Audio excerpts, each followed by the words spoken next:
주신 말씀은 창세기 12장 1절에서 9절의 말씀입니다. 하나님께서 저희들에게 주신 말씀은 오늘 저희들에게 주신 말씀은 창세기 12장 1절에서 9절의 말씀입니다.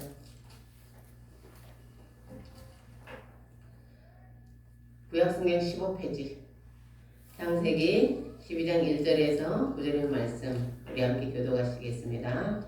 여호와께서 아브라함에게 이르시되 너는 너의 고향과 친척과 아버지의 집을 떠나 내가 네게 보여줄 땅으로 가라. 내가 너로 큰 민족을 이루고 내게 복을 주어 내 이름을 창대에 하리라. 너는 복이 될 것이라. 너를 축복하는 자에게는 내가 복을 내리고 너를 저주하는 자에게는 내가 저주하리니 땅의 모든 족속이 너로 말미암아 복을 얻을 것이라 하신지라. 이에 아브라함이 여호와의 말씀을 따라갔고 롯도 그와 함께 갔으며 아브라함이 하는 때에 75세였더라. 아브라함이 그의 아내 사레와 조카 롯과 하란에서 모은 모든 소유와 얻은 사람들을 이끌고 가나안 땅으로 가려고 떠나서 마침내 가나안 땅에 들어갔더라. 아브라함이 그 땅을 지나 세겜 땅 고레 상수리장에 이르니 그때 가나안 사람이 그 땅에 거주하였더라. 여호와께서 아브라함에게 나타나 이르시되 내가 이 땅을 내 자손에게 주리라 하신지라. 자기에게 나타나신 여호와께 그가 그곳에서 제단을 쌓고 거기서 그대 동쪽으로 산으로 옮겨 정박하시니 서쪽은 대리요 동쪽은 레아. 그가 그곳에서 여호와께 제단을 쌓고 여호와의 이름을 부르더니 점점 남방으로 옮겨갔더라. 아멘. 기도하겠습니다.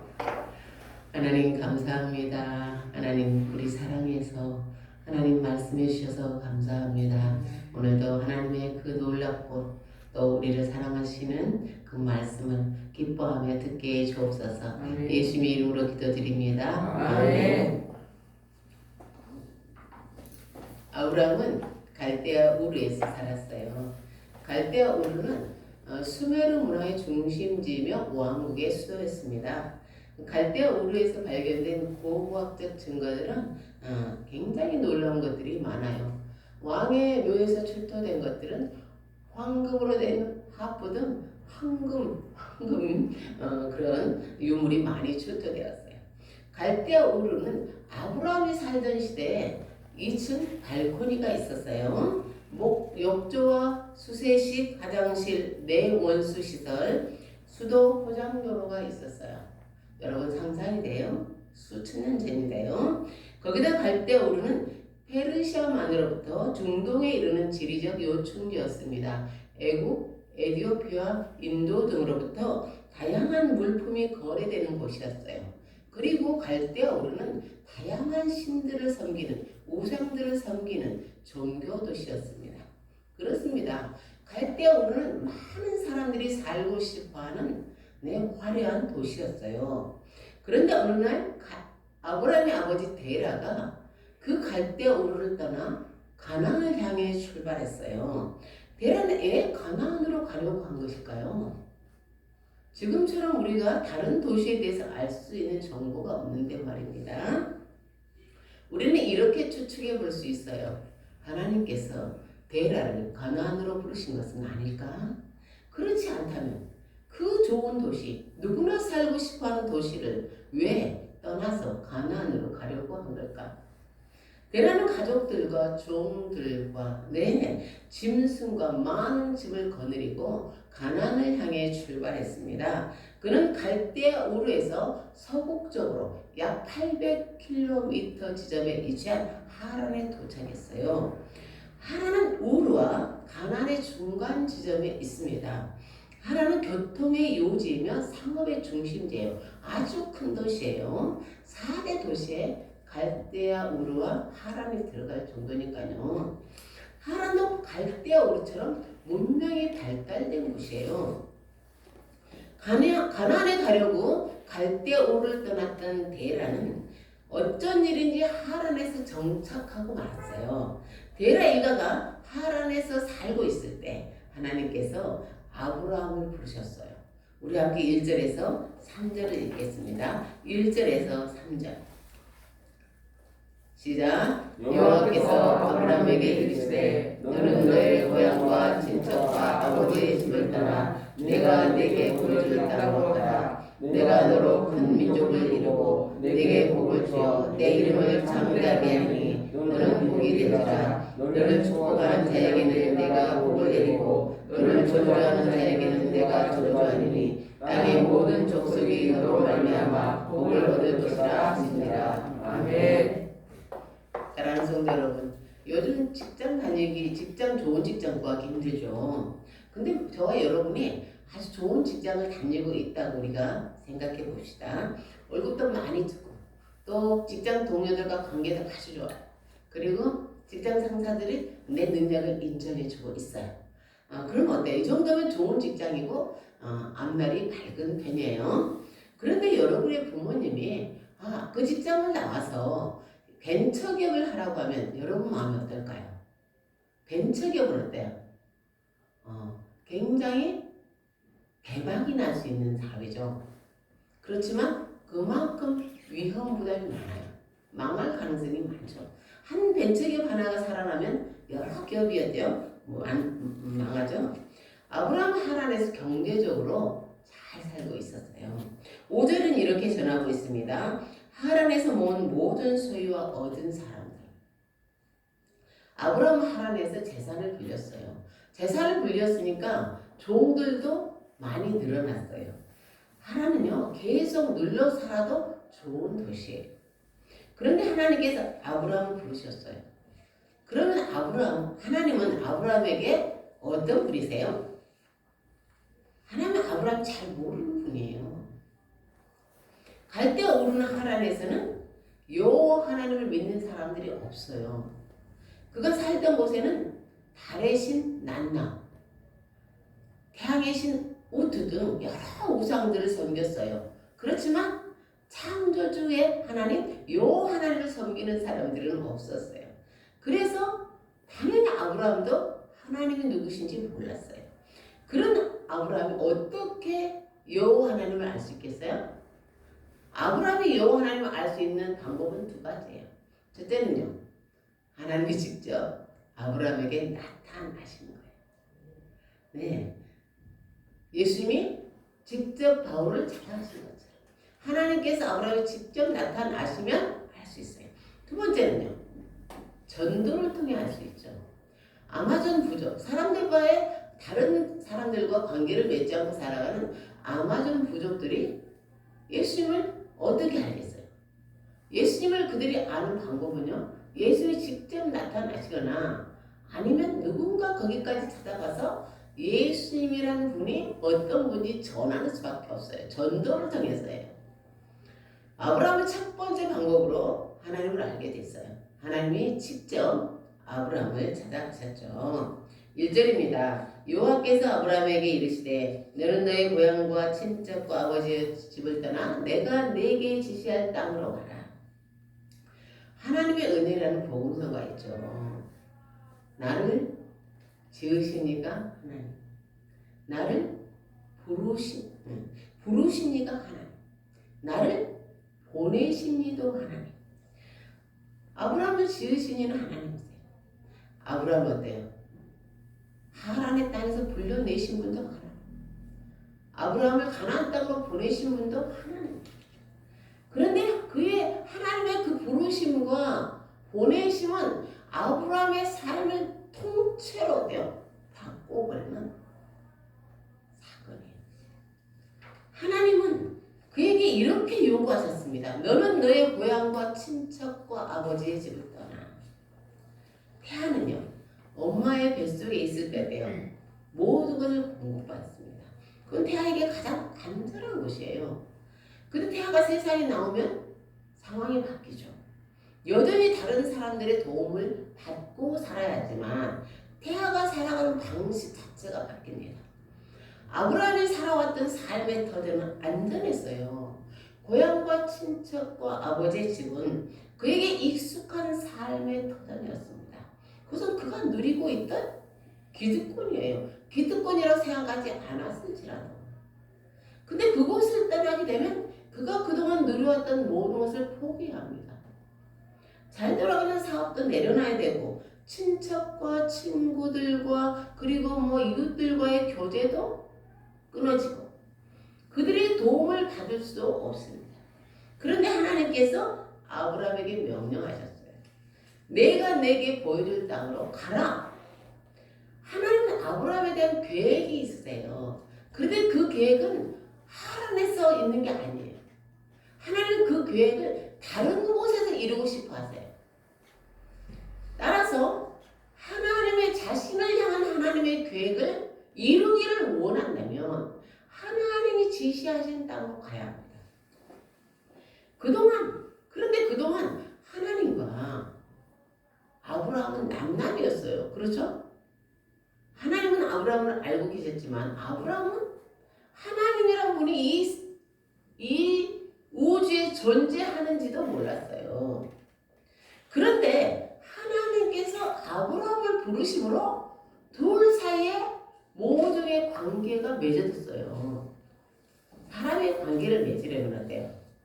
각자 위치가 설정돼야 돼요. 하나님과 그분의 백성, 아버지와 그의 아들, 친구와 친구, 목사와 성도. 관계가 참 설정돼야 되는 거예요. 서로의 위치가 확실히 하죠. 2절입니다. 내가 너로 큰 민족을 이루고 내게 복을 주어 내 이름을 장대하게 하리니 너는 복이 될지라. 아멘. 하나님은 아브라함에게 엄청난 조건을 제시했어요. 너무 어마어마해서 사실은 좀 비현실적이에요. 내가 너에게 집을 한 채 줄게. 이건 참 다가오는데 너무 어마한 거죠. 그러면 이렇게 말씀하시는 하나님과 아브라함의 자리는 어떻게 설정되어 있냐? 하나님은요 이렇게 말씀하시는 건 세상을 주관하신다는 거죠. 그리고요 아브라함의 인생을 주관하신다는 뜻이에요. 다시 말해서 하나님은 아브라함에게 복을 주시는 분입니다. 그러면 아브라함의 자리는 뭐예요? 하나님과의 관계에서 그도 우리들처럼 하나님께 복을 받는 사람이에요. 하나님은 복을 주시고 우리는 어때요? 하나님이 주시는 복을 받는 사람들입니다. 이것을 분명하게 이해하지 못하면 어때요? 하나님과의 관계가 제대로 설정될 수 없어요. 하나님은 하나님이고 나는 나예요. 하나님은 창조주고 우리는 피조물이에요. 하나님 우리를 구원하시는 거고 우리는 구원을 받아야 합니다. 이게 설정되고 분명하게 우리에게 자리를 잡지 못하면 하나님을 그렇게 애호할 수 없습니다. 그러므로 하나님과의 우리의 관계는 제대로 설정되지 못해요. 그러니 어때요? 하나님께서 아브라함을 통해서 뭐라 했어요? 큰 민족을 이루겠다고 하셨어요. 그리고 네 이름을 세상에 떨치게 해줄게 라고 하셨어요. 그런데 아브라함이 하나님이 어떤 분이신지를 모른다면 그 약속을 믿을 수 없어요. 왜 우리가 하나님의 약속을 믿지 못하고 세상에서 방황하는 거죠? 하나님이 어떤 분인지 사실은 모르기 때문이잖아요.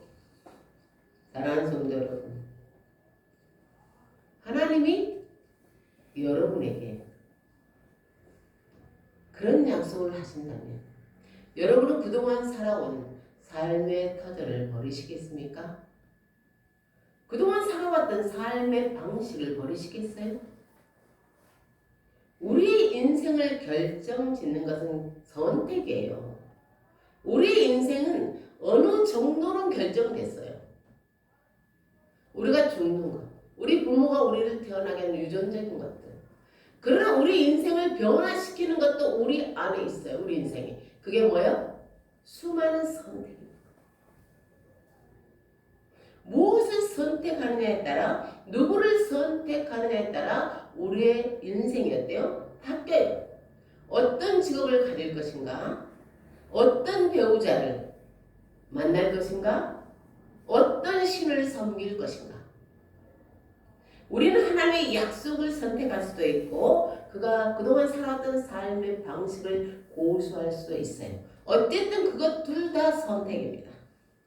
하나님이 어떤 분인지 알 때 비로소 우리는 어때요? 제대로 된 선택을 할 수 있습니다. 사도행전 2장에는 특별한 모습으로 살아가는 사람들이 나와요. 사도행전 2장 44절 47절을 제가 읽어드리겠습니다. 믿는 사람이 다 함께 있어 모든 물건을 서로 통용하고 또 재산과 소유를 팔아 각 사람의 필요를 따라 나눠주며 날마다 마음을 같이하여 성전에 모이기를 힘쓰고 집에서 떡을 떼며 기쁨과 순전한 마음으로 음식을 먹고 하나님을 찬미하며 또 온 백성에게 칭송을 받으니 주께서 구원받는 사람을 날마다 더하게 하시니라. 아멘. 그리스도를 믿는 구주로 믿는 사람들이 혈연과 상관없이 가족이 되었어요. 그들은 모든 것을 공동으로 소유했어요. 자기가 가진 재산과 물건을 팔아서 서로의 필요를 채워주었어요. 마치 아버지가 돈을 벌어오고 어머니가 돈을 벌어와서 온 가족이 필요에 따라 나눠 쓰는 것처럼 그들은 함께 모여 기도하고 함께 모여 찬송하고 함께 모여 어때요? 음식을 먹었어요. 가난한 시절에 굶는 사람이 많은 시절에 함께 밥을 먹는다는 것은 굉장한 의미예요. 그건 가족이에요. 식구예요. 세상 사람들이 그들의 모습을 보고 충격을 받았어요. 그들을 우러러보면서 감탄했어요. 저렇게도 살아갈 수 있구나. 저렇게 살아가는 방식도 있구나. 자기들끼리 가족도 삼고 막 어때요? 기뻐하며 늘 모여서 이렇게 살아가는 거예요. 하나님을 찬양. 아브라함이 하란을 떠날 때 그를 알던 모든 사람들이 어때요? 이해하지 못했어요.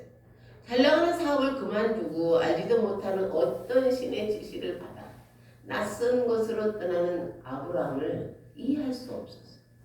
어쩌면 많은 사람들은 뒤에서 비웃었을 거예요. 그런데 아브라함은 하나님의 약속을 믿었습니다. 그래서 하나님이 지시하시는 땅으로 갔어요. 초대교회 성도들은 어떻게 그렇게 살 수 있었을까요? 그것은요, 예수의 부활을 목격하고 예수의 부활을 증언하는 사람들을 믿고 그 사람들의 그 증언을 믿고 어때요? 영생에 대한 확신이 있었어요. 그래서 자기들이 가진 걸 나눠주셔서 여기는 우리가 머무는 짧은 정거장이야. 우리는 어때? 그건 나눌 수 있어. 왜? 영원한 나라에서는 내 혈육이 형제자매가 아니니까. 영원한 나라에서는 그리스도를 구주로 믿는 사람들이 우리 가족이니까. 이미 어때요? 그 나라 백성으로 사는 거예요. 하나님의 나라의 원리로 살아가는 거예요. 이미 나는 그 나라 백성인 거예요. 아멘. 사랑하는 성도 여러분, 믿음과 행동은 분리될 수 없어요. 우리는 믿는 대로 살아가는 거예요. 아브라함은 하나님의 약속을 믿었기 때문에 하란을 떠날 수 있었습니다. 우리 역시 믿음대로 행하고 있어요. 우리가 신앙인답게 살지 못합니까? 믿지 않기 때문입니다. 그렇다고 여러분, 믿음을 완성된 견고한 것으로 생각하지는 마십시오. 믿음은요, 때로 흔들리기도 하고 때로는요 불안하기도 한 거예요. 우리의 믿음은 흔들릴 수 있어요. 그러나 그때마다 우리가 하나님의 말씀을 붙잡는다면 그러면 어때요? 그게 믿음으로 행한 거예요. 말씀대로 행하면요. 터키에 사역하는 홍알리 선교사님이 우리 교회 왔을 때 했던 말이에요. 여러분도 기억이 나실 거예요. 선배 선교사님들이 그를 안심시켰어요. 걱정하지 마. 하나님이 다 공급하셔. 하지만 그는 이런 생각을 했다고 하죠. 그건 당신들의 이야기입니다. 여러분도 혹시 그러세요? 저 목사님의 일이야. 나는 아니야. 그래서 선교사님도 그렇게 생각했어요. 저 선배들은 교회가 후원하는 교회가 든든한 거야. 큰 거야. 그리고 후원하는 사람도 많은 거야. 가족 중에도 그런 사람들이 있는 거야. 그래서 걱정이 되지 않겠지. 당신들의 이야기가 아닙니까? 네, 홍한희 선교사님 믿음은 견고하지 않았어요. 그럼에도 그는 주님이 가라는 선교지를 향해 출발했어요. 그랬더니 선배들의 말처럼 어때요? 하나님이 그의 가정과 사역에 필요한 모든 것을 공급해 주시는 거예요. 아멘. 든든한 교회가 후원한 것도 아니고 후원하는 사람들이 많은 것도 아닌데 홍할리 선교사님은 하나님을 신뢰했어요. 그러나 일말의 불안이 없었던 건 아니에요. 그럼에도 주님의 부름에 순종했습니다. 그렇게 우리는 어때요?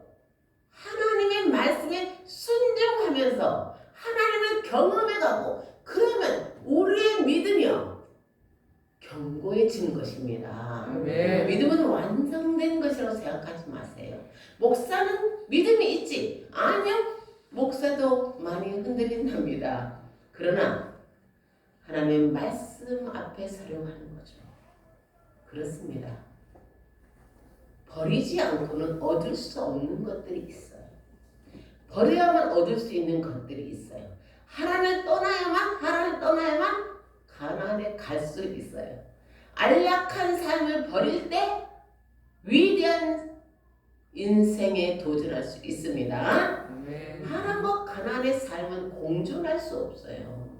양다리를 걸치는 건 아무것도 아니에요. 이것도 아니고 저것도 아니에요. 바울은 세상적인 자랑거리가 많았어요. 그런 바울이 부활하신 예수님을 만났습니다. 그는 예수님을 따르게 해요. 과거를 청산했어요. 빌립보 3장 7절에서 8절입니다. 그러나 무엇이든지 내게 유익하던 것을 내가 그리스도를 위하여 다 해로 여길 뿐더러 또한 모든 것을 해로 여김은 내 주 그리스도 예수를 아는 지식이 가장 고상하기 때문이라. 아멘. 아멘. 이 세상에 아무리 박사학위가 많아도 아무리 뛰어난 학자라고 해도 그리스도 예수를 아는 지식에는 이룰 수 없다는 거예요.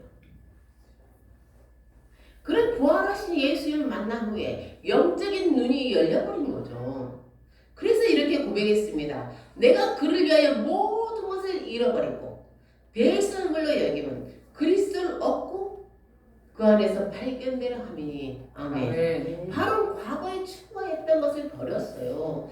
그것은 그리스도의 길을 따르는 데 방해가 되었기 때문입니다. 그는 그리스도를 따르기에 과감하게 세상이 알아주는 것들을 버렸습니다.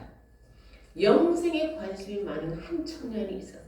그는 항상 영원한 생명을 얻기를 원했어요. 그는 예수님이 그런 분이라는 걸 알고 예수님께 달려왔어요. 그 예수님께 물었습니다. 선생님, 내가 무슨 선한 일을 하여야 영생을 얻을 수 있겠습니까? 그는 영생에 대한 관심이 많았어요. 그래서 하나님의 율법을 잘 지켰어요. 그렇지만 그걸로는 좀 부족한 것 같았어요. 왜냐하면 영생을 너무나 원했기 때문에 더 필요한 것은 없을까? 그래서 예수님께 물었어요. 이 모든 것을 내가 지켰는데 더 필요한 것이 없을까요? 그러자 예수님이 청천벽력 같은 말씀을 하셨습니다. 내가 온전하고자 하느냐? 그러면 네가 가진 재산을 다 팔아서 가난한 사람들에게 주어라. 그리고 너는 나를 따라오너라. 청년은 도저히 그럴 수는 없었어요. 그는 가진 것을 버릴 수 없었어요. 그래서 예수님을 따를 수 없었어요. 그는 영생을 원했지만 그 영생을 얻기 위해서 버려야 하는 것들은 버릴 수 없었어요. 그가 원한 것은 영생보다는 이 세상의 가치였습니다. 그렇습니다. 둘 다를 가질 수는 없어요. 부자 청년은 그자는 부자 청년으로 계속 남았어요. 대신 그는 영생을 취할 수는 없었습니다.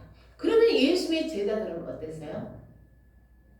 베드로, 요한, 야고보, 안드레, 그리고 세금 부스에 앉아있던 마태는 어땠어요?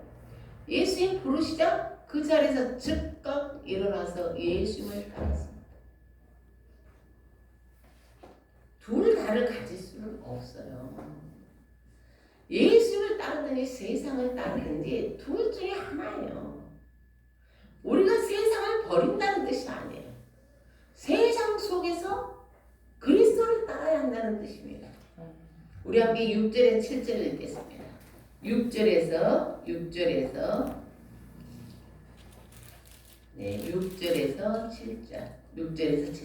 시작. 아브라함이 그 땅을 지나 세겜 땅 모래 상수리 나무에 이르니 그때 가나안 사람이 그 땅에 거주하였더라. 여호와께서 아브라함에게 나타나 이르시되 내가 이 땅을 내 자손에게 주리라 하시니라. 그가 자기에게 나타나신 여호와께 그가 그곳에서 제단을 쌓고. 아멘. 마침내 아브라함이 긴 여정을 지나서 정말 지도도 없는데 내비게이션도 없는데 마침내 가나안 땅 세겜에 도착했어요. 그런데 모래라는 지역에 도착해서 모래.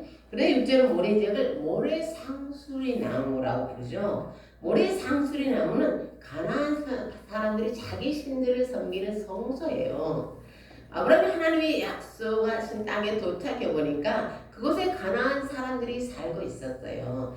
갈대우르나 하란에서처럼 그들 역시 자기 신들을 섬기고 있었습니다. 그곳은 무인도가 아니었어요. 아무도 내가 하나님을 섬기는데 방해거리가 없는 그런 곳이 아니었어요.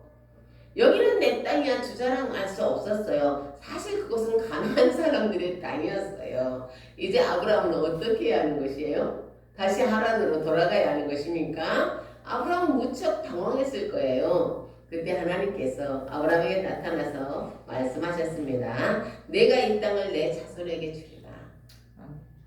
아멘. 내 자손이에요. 아멘. 아브라함이 가진 건 약속뿐이에요. 하나님의 약속. 그는 가나안에 단 한 평의 땅도 없어요. 그런 아브라함에게 하나님은 말씀하셨습니다. 바로 이 땅이야. 너의 자손에게 주기로 약속한 땅이 바로 이 땅이야. 아멘. 제대로 찾아왔으니까 안심하렴. 가나안 사람들은 아브라함을 주목하지 않았죠. 아브라함의 정체를 알았다면 아브라함을 죽였겠죠. 그들은 아브라함이 어떤 사람인지 몰랐습니다. 그러나 하나님은 그를 주목하셨습니다. 7절 하반절입니다. 자기에게 나타나신 여호와께 그가 그곳에서 제단을 쌓고. 아멘. 사랑하는 성도 여러분, 여러분은 사람들과 어떻게 관계를 맺으십니까? 사람마다 관계를 맺는 방법이 다양하죠. 사람을 금방 사귀는 사람이 있고 사람을 사귀는데 시간이 걸리는 사람들이 있어요. 한 사람하고 오래 사귀는 사람이 있고 금방 이렇게 오래 사귀지 못하는 사람도 있습니다. 어쨌든 사람들은요 서로 관계를 맺고 살아가요. 그러면 하나님과 여러분은 어떻게 관계를 맺으세요? 여러분 하나님과 어떻게 관계를 맺으십니까? 아브라함 하나님과 어떻게 관계를 맺었을까요? 아브라함은 약속의 땅에 도착해서 맨 먼저 하나님께 제단을 쌓았어요. 그는 믿음으로 하나님의 약속을 그 땅에 심었다. 그렇습니다. 이것이 아브라함 하나님과 아브라함의 관계예요. 둘 사이가 무엇으로 이어져 있죠? 예비. 가나안 사람들과 아브라함을 구분하는 기준이 뭐예요? 가나안 사람들 거기에 토착민이고 주민이고 아브라함은 나그네입니까? 사람들이 보기에는 그래. 하나님은 그렇게 구분하지 않았어요. 아브라함은 그곳에 제단을 쌓았어요. 그는 여호와 하나님께 예배드렸어요. 이건 엄청난 일이에요. 가나안 땅에 드디어 하나님을 예배하는 자가 나타난 거예요. 네. 이건 엄청난 일인 거예요. 여러분의 가정에 하나님을 예배하는 자가 나타났습니까? 엄청난 일인 거예요. 네. 그 한 사람이 심어주면요. 당신들이 거기에 믿음의 뿌리를 내리면요. 여러분의 가정이 다 믿음의 가정이 돼요. 믿음이 되어져요. 네, 내가 예수 믿는 사람입니까? 예배하는 사람입니까? 내 자식도 그럴 거예요. 아멘. 내 자식은 자기네 아내에게, 남편에게 전도할 거예요. 계속해서 그렇게 가는 거예요. 이건 엄청난 일이에요. 가나안 땅에 하나님께 예배하는 자가 나타났습니다. 네. 네, 아브라함은 바로 그 일을 하려고 하나님을 떠난 거예요. 하나님께서 그를 예비자로 부르셨기 때문입니다. 사랑하는 성도 여러분, 성도가 하나님께 해야 할 가장 기본적인 것이 뭐라고 생각하세요? 예배입니다. 아멘. 우리 함께 8절을 읽겠습니다. 8절입니다. 시작. 거기서 배를 동쪽 산으로 옮겨 장막을 치니 서쪽은 베델이요 동쪽은 아니라 그가 그곳에서 여호와께 제단을 쌓고 여호와의 이름을 부르더니 아멘. 아브라함을 특정 짓는 삶의 방식이 있어요. 그는 가는 곳마다 먼저 제단을 쌓았습니다. 그것은 보잘것 없었을 거예요. 그러나 그는 공개적으로 어때요? 제단을 쌓았어요. 그는 공개적으로 하나님을 자신의 삶에 모셨어요. 그가 제단을 쌓았다는 것은 제가 있는 이곳에 하나님을 모십니다 라는 뜻입니다. 신앙생활을 시작하는 순간부터 우리는 우리는 어때요? 하나님께 예배 드리는 자가 돼요. 제일 먼저 기호 뭐예요? 예배부터 드리죠. 하나님께 우리를 예배자로 부르세요. 우리 예배를 통해 어때요? 하나님을 높여드려요. 아멘. 당연히 높여드려야죠. 우리 하나님을. 예배를 통해 우리는 하나님을 만나죠. 예배를 통해 우리는 복을 받아요. 아멘. 이게 전부가 아니지만 대략적으로요. 하나님의 백성의 삶을 한 단어로 규정한다면 그것은 예배예요. 아멘. 예배는 가장 기본적인 신앙행위고 예배는 가장 중요한 신앙행위예요. 성도 예배는 어때요? 성도가 점점 어때요? 성도 예배는 점점 더 깊어져가요. 성도 예배는 점점 더 어때요? 확장돼요. 그래서요 그 성도가 모든 삶이 예배가 돼요. 성도가 가는 모든 곳은요, 모든 곳은 어때요? 예배의 처소가 돼. 왜? 네. 내가 예배자니까. 아멘. 그래서 우리의 목표는 뭐예요? 참된 예배자예요. 우리는 그것을 소망하며 우리를 불러주신 하나님을 기뻐하며 예배드립니다. 아멘. 이것이 그리스도인의 삶의 방식이에요. 우리는 우리의 삶의 방식을 고수할 수 없어요. 아니, 나도 주일에는 어디 가야 돼. 내 삶, 나는 이 관계가 중요해. 아니요. 하나님과 내 관계가 제대로 안 됐는데 다른 관계가 무슨 의미가 있습니까? 하나님 앞에서는 아닙니다. 우리 삶의 방식을 고수하는 게 아니에요. 우리는요, 우리를 부르신 하나님께 예배드립니다. 아브라함은 어디서나 제단을 쌓았습니다. 그는 어디서나 하나님의 이름을 불렀습니다. 그리하여 그는 100살에 낳은 아들 이삭을 제 예배드릴 때 제물로 바치라는 하나님의 명령을 이행할 수 있었어요. 순종할 수 있었어요. 왜요? 하나님을 그렇게 깊이 이해하는 예배자가 되었기 때문입니다. 네. 야고보서 2장 23절은 아브라함에 대해 이렇게 증언합니다. 그는 하나님의 보시라 칭함을 받았나니. 아멘. 아멘. 사랑하는 성도 여러분, 하나님의 사람으로 살아가기 위해서 당신이 버려야 할 것이 무엇입니까? 하나님의 사람으로 살아가기 위해서 당신이 붙들어야 할 게 뭐예요? 여전합니까? 아니요. 우리는 버려야 되고 우리는 붙잡아야 돼요. 우리의 선택은 결국 우리의 운명이 될 것이에요. 우리의 선택은 결국 우리의 영원한 운명을 바꿔놓을 것입니다.